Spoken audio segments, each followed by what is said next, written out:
అందరికీ నమస్కారం. బిఎస్ఎల్లో సన్ కిచెన్కి స్వాగతం. బాబాను నమ్ముకుంటే భయమే లేదంట, బాబా స్మరణే జయి బోబాయి, బాబా స్మరణే జయి బోబాయి. సాయినామం అంటే చాలు సదా కలుగు నీకు మేలు, సాయినామం అంటే చాలు సదా కలుగు నీకు మేలు.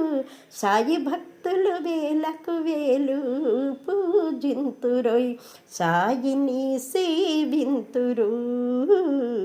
బాబాను నమ్ముకుంటే భయమే లేదంట, బాబా స్మరణే జయి ఓ భాయి, బాబా స్మరణే జయి ఓ భాయి. సాయినాథుడండి ఆనాడు సమాధి చెందిన తర్వాత కూడా, అంటే ఈనాడు కూడా పిలిస్తే పలుకుతూనే ఉన్నారండి. అందుకే ప్రతి ఊరిలో కూడా బాబా యొక్క గుడి, బాబా యొక్క సేవలండి. ఆనాడండి దాసగుణు అనే ఒక అతను ఉండేవాడనమాట. బాబాకి భక్తుడిగా మారి బాబా యొక్క లీలలు, కథలు చక్కగా హరికథ రూపంలో చెప్తూ ఉండేవాడు అన్నమాట. మహాభక్తుడు అతను. స్వర్ణమంజరి అని కూడా పుస్తకాన్ని రచించారు. దాసగుణ ఆయన అనమాట, బాబాకి ప్రియభక్తుడు ఆయన.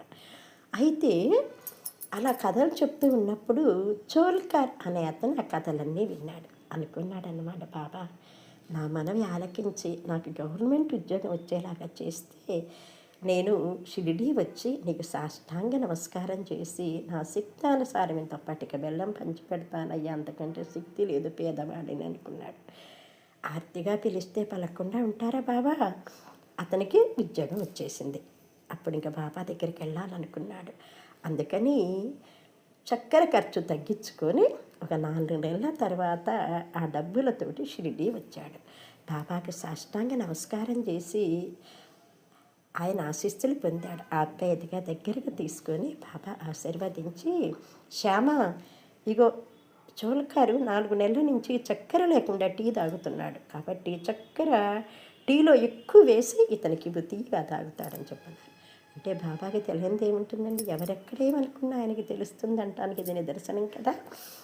తర్వాత అతను చక్కగా పటిక బెల్లం బాబాతో పాటు అందరికీ కూడా పంచిపెట్టి బాబా యొక్క ఆశీస్సులు పొంది చక్కగా ఇంటికి వెళ్ళేసేసి అప్పుడప్పుడు మళ్ళీ బాబా దగ్గరకు వచ్చి ఆయన యొక్క ఆశీస్సులు పొందాడనమాట.